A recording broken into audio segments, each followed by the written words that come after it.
je suis tombé sur une info qui est passée totalement inaperçue. Et pourtant, quelle nouvelle. Selon une étude très sérieuse, faut le préciser quand même parce que ça aurait très bien pu être une étude juste pour rigoler. Mais là, non, c'est très sérieux. La Suisse est le meilleur pays du monde. Ouais. Mais en tout... Et ouais, on n'a pas un bon pays, on n'a pas un des meilleurs pays, mais on a le meilleur pays du monde selon une étude très sérieuse. Ah bah ça fait plaisir, hein. Oui. On est content. Oui. Ah, on est soulagé. Je pense que tous les Suisses se sentent beaucoup mieux maintenant qu'on sait qu'on a le meilleur pays du monde. Ah, et dire qu'on se plaignait de l'augmentation des primes d'assurance maladie et de l'inflation, quelle ingratitude. Ah, tout ça c'est derrière nous, hein. On a le meilleur pays du monde. Ah oui. D'ailleurs, je suis assez étonné parce que quand la nouvelle est tombée, j'étais le seul à descendre de la rue pour klaxonner avec ma voiture. Donc, on gagne un match contre la France, c'est la liesse, mais là, on est élu meilleur pays du monde selon une étude très sérieuse. Il n'y a plus personne. Ouais. Tout le monde s'en fout.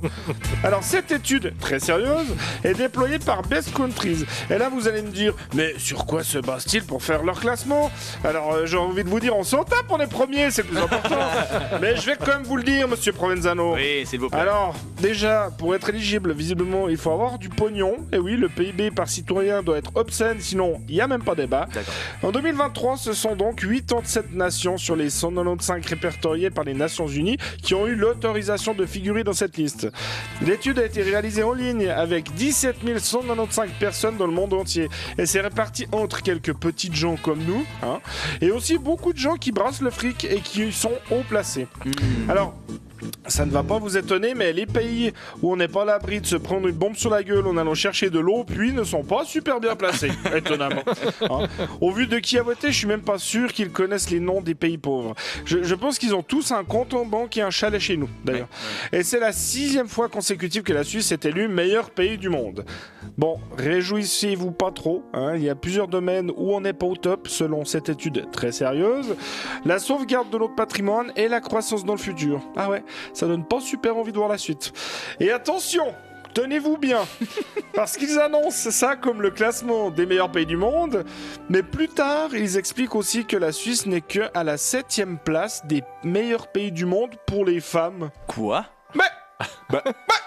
C'est quoi? Depuis quand? Depuis quand? Tu fais toute une étude et seulement à la fin tu précises que tu n'as pas pris en compte 50% de la population parce que elles font leur classement à elles, hein, dans leur coin.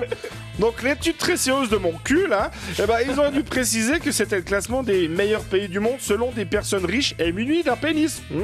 Et si on m'avait prévenu avant, ça m'aurait évité de sortir pour klaxonner tout seul comme un con. Hein. Oh là là, et d'apprendre que finalement cette étude n'était pas sérieuse, ça me fout le moral en bas. Bon, je pensais qu'il y aurait un avant et un après cette étude, mais je suis navré de voir que ça va rien changer à ma Oh vie. non. Oh, les bras cassés.